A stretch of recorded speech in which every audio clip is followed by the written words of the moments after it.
8장 1절에서 12절까지 말씀입니다.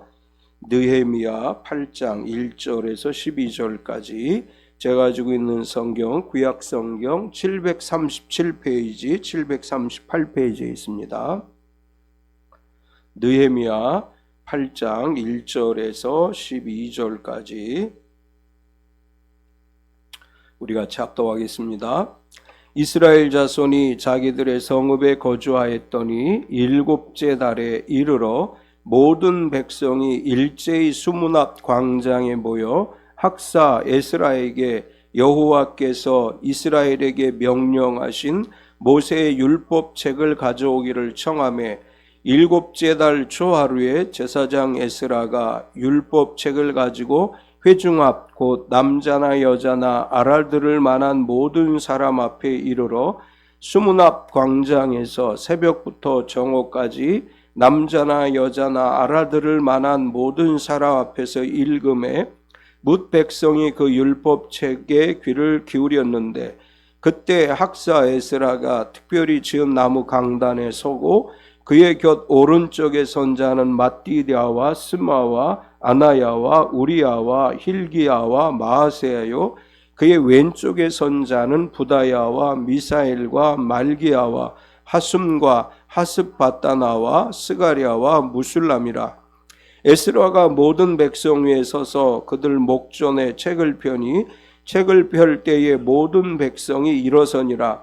에스라가 위대하신 하나님 여호와를 송축하며 모든 백성이 손을 들고 아멘 아멘 하고 화답하고 몸을 굽혀 얼굴을 땅에 대고 여호와께 경배하니라. 예수아와 바니와 세려바와 야민과 악굽과 사부대와 호디야와 마아세야와 그라다와 아샤라와 요사밧과 하난과 블라야와 레위 사람들은 백성이 제자리에 서 있는 동안 그들에게 율법을 깨닫게 하였는데 하나님의 율법책을 낭독하고 그 뜻을 해석하여 백성에게 그 낭독한 것을 다 깨닫게 하였으니 백성이 율법의 말씀을 듣고 다 우는지라. 총독 느헤미야와 제사장 겸 학사 에스라와 백성을 가르치는 레위 사람들이 모든 백성에게 이르기를 오늘은 너희 하나님 여호와의 성일이니 슬퍼하지 말며 울지 말라 하고 느헤미야가 또 그들에게 이르기를 너희는 가서 살찐 것을 먹고 단 것을 마시되 준비하지 못한 자에게는 나누어 주라.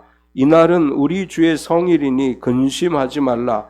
여호와로 인하여 기뻐하는 것이 너희의 힘이니라 하고 레위 사람들도 모든 백성을 정숙하게 하여 이르기를 오늘은 성일이니 마땅히 조용하고 근심하지 말라 하니 모든 백성이 곧 가서 먹고 마시며 나누어 주고 크게 즐거워하니 이는 그들이 그 읽어 들려준 말을 밝히 알미라. 아멘.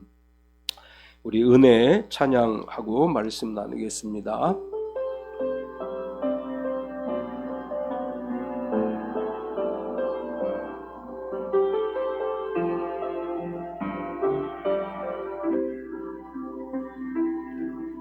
내가 누려왔던 모든 것들이 내가 지나왔던 모든 시간이 내가 걸어왔던 모든 순간이 당연한 것 아니라 은혜였소. 아침 해가 뜨고 저녁에 노을 봄의 꽃향기와 가을의 열매 변하는 계절의 모든 순간이 당연한 것 아니라 은혜였소. 모든 것이 은혜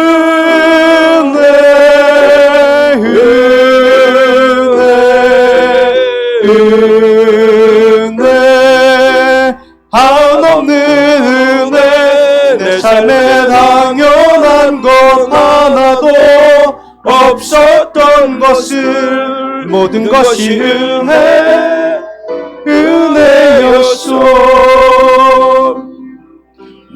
이 땅에 태어나 사는 것, 어린아이 시절과 지금까지 숨을 쉬며 살며 꿈을 꾸는 삶, 당연한 것 아니라 은혜였소. 내가 하나님의 자녀로 살며 오늘 찬양하고 예배하는 삶, 복음을 전할 수 있는 축복이 당연한 것 아니라 은혜였소. 모든 것이 은혜,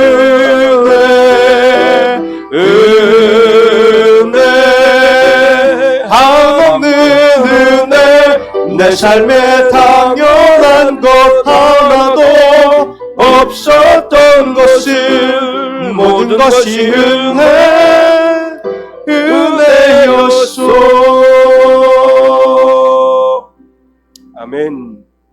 우리 서로 환영하겠습니다. 주님의 이름으로 당신을 환영합니다. 앞뒤 옆 사람을 박수로 환영하겠습니다. 주님의 이름으로 환영합니다. 우리 서로 축복하겠습니다. 몸은 건강하게, 마음은 평안하게, 삶은 행복하게.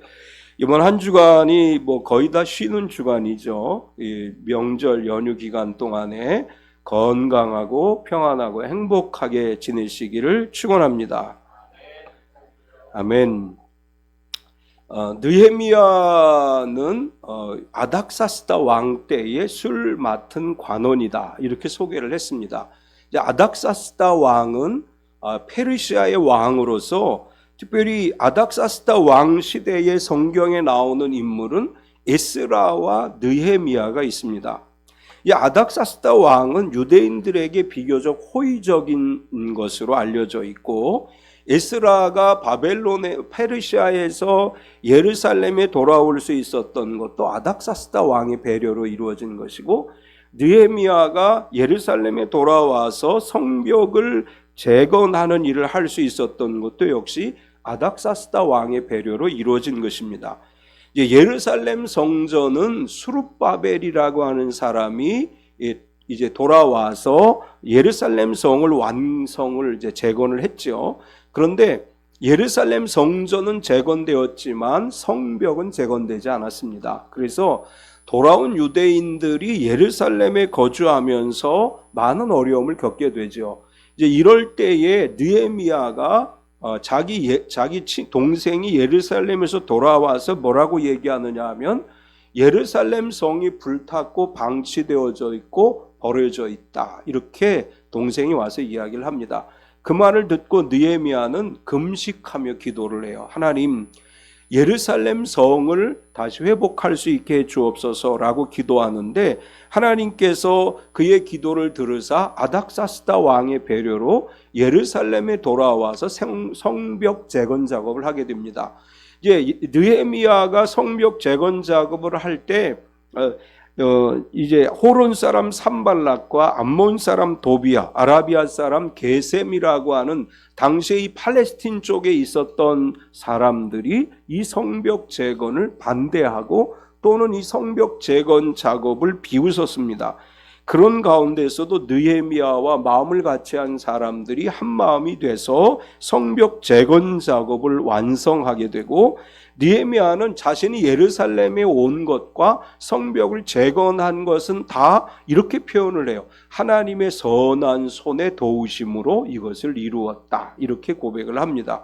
성벽 재건 작업이 끝나고 나서 느헤미야는 에스라와 함께 이스라엘 백성들을 수문 앞 광장으로 모이게 하고 하나님의 말씀을 낭독하고 깨닫게 하고 성의를 지키면서 즐겁게 하나님을 예배했습니다. 시기적으로 보면 이때 수문 앞 광장에 모였을 때가 유대인의 초막절 절기에 해당하는 때로서 하나님께서 초막절을 지키라고 했지만, 광야 생활을 거쳐서 가나안 정복기를 거쳐서 사사시대와 유다 왕들의 왕정 시대를 거쳐가면서 이 초막절을 제대로 지키지 못했다. 성경은 이렇게 설명을 합니다. 이제 수문학 광장에서 우리는 이것을 말씀 사경회라고 하는데, 말씀 사경회가 끝나고 난 다음에 성경에 기록되어진 모세 율법에 기록되어진 대로 본격적으로 첫 예루살렘으로 돌아온 뒤에, 바벨론 포로로 끌려갔다가 돌아온 뒤에 첫 초막절을 지키게 돼요. 근데 17절에 보면 이 초막절을 지킨 것을 이렇게 설명합니다. 사로잡혔다가 돌아온 회중이 다 초막을 짓고 그 안에서 거하니 눈의 아들 여호수아 때로부터 그날까지 이스라엘 자손이 이같이 행한 일이 없었으므로 이게 크게 기뻐하며, 여호수아 시대로부터 느헤미야 시대까지 초막절을 제대로 준수하지 못했다, 이런 표현이에요. 그러다가 이제 바벨론 포로에서 돌아와서 성전을 재건하고 성벽 재건 작업을 마친 다음에 그들이 수문학 광장에서 말씀 사경회를 연 뒤에 초막절을 제대로 지켰다. 이제 이 수문학 광장에 모여서 말씀 사경회를 연 때가 7월이라고 기록을 해요. 근데 유대인이 7월이라고 하는 것은 오늘날 태양력으로 이야기하면 9월에서 10월에 해당하고, 9월에서 10월에 해당하는 이 유대인의 7월은 초막절을 지키는 절기입니다. 수문학 광장에 모여서 이제 학자 겸 에스라가 중심이 돼서 말씀 사경회를 열게 되는데, 이때 수룹바벨 성전을 재건하고 난 뒤에 처음으로 모든 사람들이 모여서 하나님 앞에 말씀을 듣고 말씀 깨달음을 얻고 하나님을 예배하는 이런 이제 영성 회복의 역사가 일어나는 그런 상황이라고 할 수 있습니다. 오늘 말씀을 통해서 진정한 회복으로 나아가는 이야기를 기록하고 있는데, 이 진정한 회복이 이루어지게 됨으로 인해서 느헤미야는 여호와로 인하여 기뻐하는 것이 너희의 힘이라, 이렇게 말씀을 하고, 오늘 이 말씀을 중심으로 기뻐하는 것이 힘이라 라는 제목으로 말씀의 은혜를 나누려고 합니다. 오늘 말씀을 통해서 우리가 발견할 수 있는 것은 첫 번째로 말씀을 기뻐하는 것이 힘이다. 우리 신앙은 철저하게 말씀에 근거해야 되죠. 말씀이 없는 하나님을 믿는 것은 불가능해요. 항상 우리의 신앙의 근거는 말씀이어야 되고 말씀대로 하나님을 믿어야 됩니다. 이제 고대 시대에는 인쇄술이 발달하지 않았기 때문에 양피지나 파피루스라고 하는 곳에 사람들이 성경을 손으로 썼어요. 그래서 손으로 쓰다가 보니까 많이 만들 수가 없고, 이 성경은 이제 제사장이라든지 종교 지도자들이든지 아니면 특별한 사람들만 이 성경을 가질 수가 있었습니다. 그러다가 이제 예루살렘 성이 파괴되고 성전이 파괴되고 바벨론 포로로 끌려갔기 때문에 성경을 가지고 있는 사람들이 그렇게 많지 않았어요. 이제 우리가 열왕기나 역대기를 보면 성전을 수리하던 중에 성경을 발견하게 돼요. 율법을 발견하게 돼요. 그동안에 이 성경을 가지고 있는 사람들이 많지 않았고 성경이 귀하기 때문에 성전을 보수하던 중에 율법의 말씀을 발견하고 그 말씀을 이제 읽고 듣고 그 앞에서 하나님 앞에 회개하는 그런 운동들이 일어났던 것을 우리가 볼 수 있습니다. 느헤미야가 성벽을 완공한 다음에 수문학 광장의 사람들을 모아놓고 하나님의 말씀을 듣는 일을 먼저 하게 돼요. 하나님의 말씀을 들음으로 말미암아 신앙이 회복되고 하나님 앞에 우리가 온전한 신앙생활을 할 수 있습니다. 이 말씀을 기뻐하는 것이 힘이다, 이런 관점에서 보면 우리의 신앙은 말씀을 들음으로 시작되는 것이다, 이렇게 말할 수 있습니다. 1절에서 4절까지를 보면 이스라엘 자손이 자기들의 성읍에 거주하였더니 7째 달에 이르러 모든 백성이 일제히 수문학 광장에 모여 학사 에스라에게 여호와께서 이스라엘에게 명령하신 모세의 율법책을 가져오기를 청하매 7째 달 초하루에 제사장 에스라가 율법책을 가지고 회중 앞 곧 남자나 여자나 알아들을 만한 모든 사람 앞에 이르러 수문학 광장에서 새벽부터 정오까지 남자나 여자나 알아들을 만한 모든 사람 앞에서 읽음에 뭇 백성이 그 율법책에 귀를 기울였는데 그때 학사 에스라가 특별히 지은 나무 강단에 서고 그의 곁 오른쪽에 선 자는 mat디디아와 스마와 아나야와 우리야와 힐기야와 마아세야요 그의 왼쪽에 선 자는 부다야와 미사엘과 말기야와 하숨과 하스바다나와 스가랴와 무술람이라. 그러니까 이제 사람들이 다 모여 있는데 강장 중앙에 다 강단을 만들었어요. 이제 우리가 일반적으로 오늘날 교회의 이 강대상의 처음 시작이 에스라였다 이렇게 이야기를 합니다. 에스라의 말씀 사경회 때 나무 강단을 만들어서 가운데 중앙에 많은 사람들이 볼 수 있는 곳에 에스라가 서서 하나님의 성경책을 펴매 사람들이 다 일어섰어요. 하나님의 말씀을 듣기 위해서 다 일어섰고, 이때 에스라가 하나님의 말씀을 낭독하는데 새벽에서 정오까지 말씀을 낭독했습니다. 이제 이 시간은 보통 6시간으로 보고 있어요.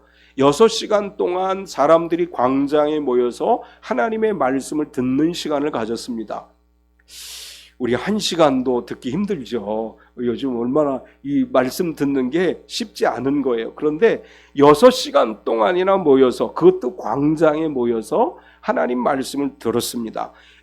이제 에스라는 나무 강단에 섰고 좌우편에 말씀을 가르치는 사람들이 섰고, 이제 모인 사람들에게 말씀을 읽어주며 사람들이 귀를 기울여 말씀을 들었습니다. 성경을 가지고 있는 일반인들이 없기 때문에 말씀을 들을 시간이 없었던 거예요. 그래서 말씀을 사모하던 사람들이 에스라가 읽어주는 성경을 듣고 그 말씀을 마음에 담기 위해서 모두가 다 마음을 다해 하나님 말씀을 들었다고 하는 것입니다. 이때 말씀을 들을 때는 다 일어섰다고 표현을 해요. 이제 로마에 가면 어떤 특정한 종파의 예배에서는 말씀을 읽는 순간부터 설교가 끝날 때까지 다 성도들이 서 있어요. 설교를 길게 하면 1시간도 서 있어야 돼요. 짧게 하면 빨리 앉아야 되고. 요즘 우리가 말씀을 듣기 위해서 하나님의 거룩하신 말씀을 우리가 앉아서 들을 수 없다. 그 사람들은 그렇게 생각을 해요. 에스라 시대에 하나님의 말씀을 들을 때 일어섰던 것처럼 하나님의 말씀을 경건한 마음으로 들었고, 말씀을 들음으로 믿음이 회복되는 거죠. 우리가 말씀을 덮어놓고 믿음이 회복되고 믿음이 성장할 수 없어요. 그래서 바울은 로마서 10장 17절에서 이렇게 이야기합니다. 그러므로 믿음은 들음에서 나며 들음은 그리스도의 말씀으로 말미암느니라. 우리가 말씀을 들음으로 믿음이 생기는 것이고, 말씀을 들음으로 믿음 안에 거할 수 있습니다. 또 계속해서 말씀을 듣는 것에 그치는 것이 아니라 말씀을 깨달아야 돼요. 7절과 8절을 보면 예수아와 바니와 세레바와 야민과 악굽과 사부대와 호디아와 마하세야와 그라다와 아샤랴와 요사밧과 하난과 불라야와 레위 사람들은 백성이 제자리에 서 있는 동안 그들에게 율법을 깨닫게 하였는데 하나님의 율법책을 낭독하고 그 뜻을 해석하여 백성에게 그 낭독하는 것을 다 깨닫게 하니, 이제 에스라가 제일 중앙에 제일 앞에서 높은 데서 하나님의 말씀을 선포하면 그 가운데 무리들 가운데 섞여 있던 이제 제사장들 또는 지도자들이 그 중간중간의 사람들에게 이 말씀이 무엇을 의미하는 것인지를 설명했다는 거예요. 사실 우리가 말씀을 읽는 것도 중요하지만 말씀을 깨닫는 것이 중요한 거죠. 우리가 이제 말씀을 읽으면 때론 이것이 무슨 말씀인지 이해가 안 되는 경우들이 있어요. 특별히 개역개정 성경은 오늘날 세대 사람들이 이해하기 조금 어려운 부분들이 있어요. 이제 쉬운 성경이라든지 현대어 성경, 현대인의 성경, 이제 이런 성경들은 조금 비교적 쉽게 번역을 했는데, 우리 개역개정은 조금 읽어도 젊은 세대들이 읽었을 때 좀 이해하기 어려운 부분도 좀 있기는 해요. 또 쉬운 말씀이라고 해도 이것이 무엇을 의미하는지 이해하지 못할 수가 있습니다.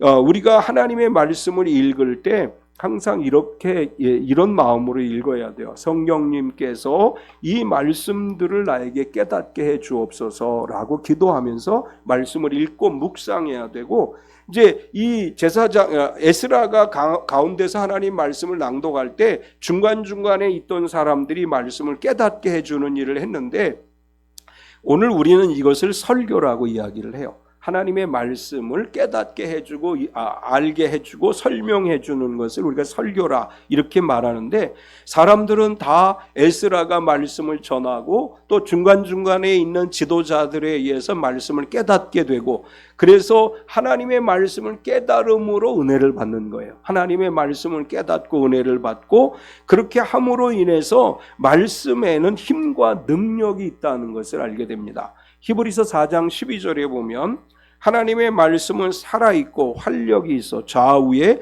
날선 어떤 검보다 예리하여 혼과 영과 및 관절과 골수를 찔러 쪼개기까지 하며 또 마음의 생각과 뜻을 판단하나니. 이제 이 구절을 쉬운 성경으로 보면 하나님의 말씀은 살아있고 힘이 있습니다. 양쪽에 날이 선 칼보다도 더 날카로워서 우리의 혼과 영과 관절과 골수를 쪼개며 마음속에 있는 생각과 감정까지 알아냅니다. 하나님의 말씀에는 힘과 능력이 있습니다. 말씀을 의지하고 살아갈 때 우리가 하지 못했던 능력이 나타나게 돼요. 말씀을 의지해서 살아가면 우리를 힘들게 하는 악한 영들이 물러가요. 말씀을 의지해서 선포하면 하나님의 역사가 우리 가운데 일어나는 것입니다. 그래서 사도행전 19장 20절을 보면 이와 같이 주의 말씀이 힘이 있어 흥왕하여 세력을 얻으니라. 주의 말씀이 힘이 있어서 흥왕하여 세력을 얻었다, 이렇게 설명을 하고 있어요. 하나님의 말씀을 묵상하고 그 말씀을 깨닫고 그 말씀을 의지할 때 하나님의 말씀이 우리에게 힘과 능력으로 역사하실 줄 믿습니다. 두 번째는 말씀을 적용할 때 힘이 있습니다. 이제 말씀을 들었어요. 그리고 깨달았어요. 그리고 실천하지 않으면 말씀의 능력이 우리에게 임하지 않아요. 말씀을 깨달았으면 그 말씀으로 살아가야 돼요. 새벽부터 정오까지 말씀을 듣고 깨닫고 그리고 그러면 그들에게 아무런 역사도 일어나지 않았을 거예요. 모여서 말씀을 듣고 깨닫고 그 다음에 이 말씀을 삶에 적용할 때 하나님의 능력이 그들에게 임하는 역사가 일어나는 것입니다. 우리는 레마의 말씀이라는 표현을 종종 사용하죠. 신약 성경에서 말씀이라고 하는 헬라어는 로고스라고 하는 단어와 레마라는 단어를 사용을 했어요. 이제 레마라고 하는 단어는 말하다라는 동사에서 렐마라고 하는 동사에서 파생이 됐는데, 이 말씀 레마라고 하는 단어가 의미하는 것은 개인적으로 주어진 말씀이나 하나님의 음성이라는 의미를 갖습니다. 그래서 레마의 말씀이라고 할 때에는 하나님의 말씀 중에서 성령을 통해 개인적으로 구체적으로 자신에게 적용할 수 있도록 깨달아지는 말씀이다, 그런 의미로 레마라는 단어를 사용을 해요. 그래서 이제 어떤 말씀으로 내가 은혜를 받고 그 말씀으로 힘을 얻었을 때 하나님이 나에게 주신 말씀이다라고 이야기할 때 우린 레마의 말씀이라고 이야기를 합니다. 하나님께서 우리에게 말씀을 깨닫게 해주시고 그 말씀을 내가 믿게 되었다면 말씀을 적용해야 돼요. 말씀을 내 삶에 적용하지 않으면 말씀이 나에게 힘으로 역사할 수가 없습니다. 이제 말씀을 적용한다고 했을 때 가장 먼저 말씀이 적용되어지는 게 뭐냐 하면 회개하는 거예요.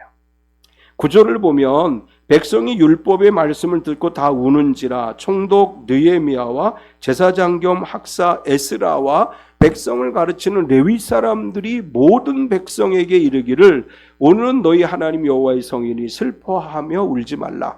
이제 에스라가 하나님의 모세 율법을 읽어주니까 중간중간에 있는 지도자들이 말씀을 설명을 해줬어요.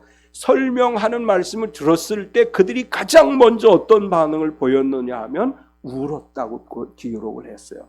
왜 울었느냐? 이제 우린 두 가지 가능성을 이야기해요. 하나는 그동안에 말씀을 읽지 못했어요. 성경이 없기 때문에 말씀을 읽지 못했는데 말씀을 듣게 되니까 너무 감격해서 울었다. 이것이 첫 번째 해석이고, 두 번째는 율법을 보니까 자기들이 얼마나 죄인인가를 깨달은 거예요. 율법, 자기들이 이제 지금까지 성경이 없었기 때문에 하나님 말씀대로 살지 못했는데 성경 말씀을 막 들려주니까 그 말씀을 듣고 자신의 죄가 깨달아지고 그래서 하나님 앞에 울며 회개한 거예요. 우리가 하나님의 말씀을 나의 삶에 적용함에 있어서 가장 먼저 해야 될 일은 내 죄를 깨닫고 회개하는 거예요. 하나님 앞에 진정으로 회개하게 될 때 하나님 뜻대로 살아가지 못한 것에 대해 믿음 없이 살았으면 대해 진정으로 회개할 때 하나님 말씀이 우리에게 힘과 능력이 되는 것입니다. 항상 말씀 안에서 우리가 온전히 회개하며 나아갈 때 하나님의 역사가 일어날 수 있을 줄 믿습니다. 그 다음에 말씀을 삶에 적용한다고 하는 것은 기쁨으로 예배를 드려야 한다, 이렇게 표현할 수 있습니다. 6절을 보면 에스라가 위대하신 하나님 여호와를 송축하며 모든 백성이 손을 들고 아멘 아멘 하고 응답하고 몸을 굽혀 얼굴을 땅에 대고 여호와께 경배하니라. 10절과 12절을 보면 느헤미야가 또 그들에게 이르기를 너희는 가서 살찐 것을 먹고 단 것을 마시되 준비하지 못한 자에게는 나누어 주라. 이날은 우리 주의 성일이니 근심하지 말라. 여호와로 인하여 기뻐하는 것이 너희의 힘이니라 하고 레위 사람들도 모든 백성을 정숙하게 하여 이르기를 오늘은 성일이니 마땅히 조용하고 근심하지 말라 하니 모든 백성이 곧 가서 먹고 마시며 나누어 주고 크게 즐거워하니 이는 그들이 그 읽어 들려준 말을 밝히 알미라. 이제 에스라가 일어나서 성경책을 펴니까 사람들이 다 일어났어요. 사람들이 다 일어나니까 에스라가 위대하신 하나님 여호와를 송축하며 모든 백성이 손을 들고 아멘하고 응답했다. 이제 이것은 우리가 예배를 드릴 때, 찬양과 경배를 드릴 때 다 일어나서 하나님을 송축했던 것의 모범이에요. 그러니까 처음에 에스라가 이렇게 이제 사경회를 열면서 일어나서 하나님을 송축하며 사람들이 다 일어서서 손을 들고 하나님께 아멘하고 응답하고, 이것이 이제 우리가 예배 드릴 때 일어나서 하나님을 찬양하는 것의 이제 시작이라고 할 수 있어요. 그래서 이제 예배를 드릴 때, 주일 예배를 드릴 때는 다 일어서서 손을 들고, 요즘은 손 잘 안 들지만 제 손을 들고 하나님께 경배하는 거야. 이렇게 이제 처음 예배가 시작되어지고, 그 다음에 이제 울고 슬퍼하는 사람들에게 느헤미야가 뭐라고 얘기하느냐 하면 오늘은 성일이니 기뻐하라.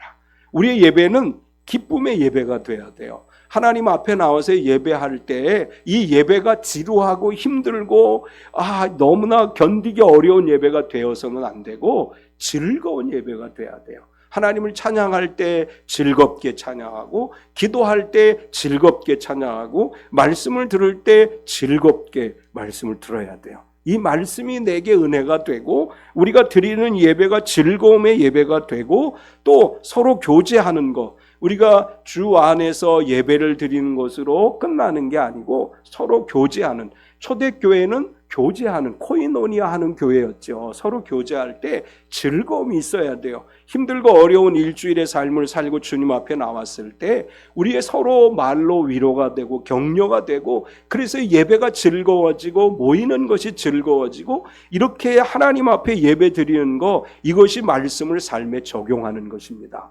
주일날 기쁜 마음으로 교회에 나오세요. 주일날 기쁘게 예배하세요. 주일날 서로 기쁨으로 즐거움으로 교제하세요. 그런 가운데 하나님의 은혜가 임하게 되고, 그런 가운데 하나님의 역사가 일어날 줄 믿습니다.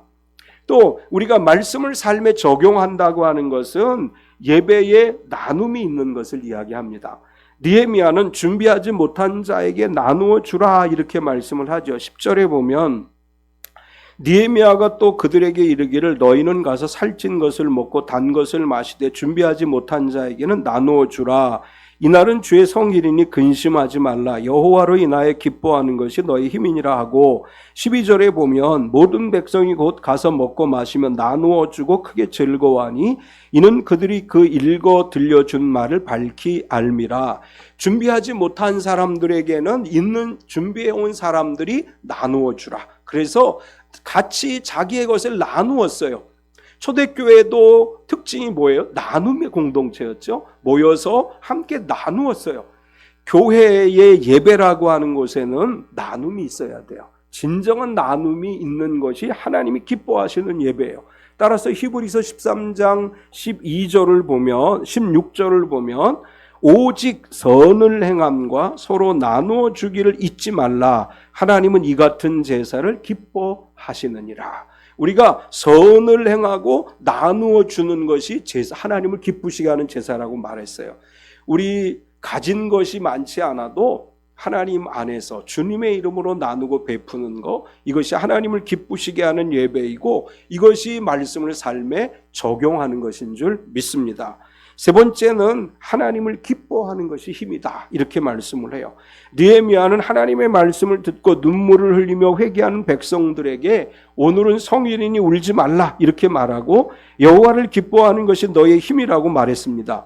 여기서 여호와를 기뻐하는 것이 너희의 힘이라고 말한 것의 의미를 보면 하나님을 기뻐하는 사람은 근심하지 않아야 된다, 이런 의미로 이야기를 해요. 10절에 11절을 보면 느헤미야가 또 그들에게 이르기를 너희는 가서 살찐 것을 먹고 단 것을 마시되 준비하지 못한 자에게는 나누어 주라. 이날은 우리 주의 성일이니 근심하지 말라. 여호와로 인하여 기뻐하는 것이 너희 힘이니라 하고 11절에 레위 사람들은 모든 백성을 정숙하게 하여 이르기를 오늘은 성일이니 마땅히 조용하고 근심하지 말라. 하나님을 기뻐하는 사람들은 근심하지 않는 사람들이다. 여기서 근심이라고 하는 히브리어는 아차부라고 하는 단어를 써요. 그런데 이 아차부는 몹시 슬퍼하다, 가슴을 치다, 가슴 아파하다, 이런 뜻을 가지고 있어요. 그러니까 하나님을 예배하는 사람들은 슬퍼하지 말고 하나님을 예배하는 사람들은 기쁨의 예배를 드려야 한다. 우리가 하나님을 믿는 사람인데 매일같이 슬퍼하고 매일같이 걱정하고 근심하는 것이 아니고 하나님이 이루실 놀라운 일을 기대하면서 매일매일 하나님을 기뻐하는 삶을 살아가야 된다, 이런 의미예요. 물론 우리가 살다가 보면 슬픈 일이 있어요. 살다가 보면 걱정하고 근심할 일들이 있습니다. 그러나 우리 하나님 우리의 걱정과 근심이 변하여 기쁨과 감사가 되게 하시는 줄 믿습니다. 그 하나님을 기대하면서 우리는 하나님으로 인해서 늘 기뻐하는 삶을 살아가야 되고 근심과 걱정과 염려가 아니라 하나님이 나를 도우심을 믿고 항상 감사하는 삶을 살아가야 됩니다. 시편 118편 7절을 보면 여호와께서 내 편이 되서 나를 돕는 자들 중에 계시니 그러므로 나를 미워하는 자들에게 보응하시는 것을 내가 보리로다. 하나님 내 편이세요? 그러면 걱정할 거 없습니다. 하나님이 나를 도우세요? 걱정할 거 없습니다. 하나님이 내 편이심을 믿고 올 한 해도 하나님 앞에 감사와 기쁨으로 살아가는 삶이 되시기 바랍니다.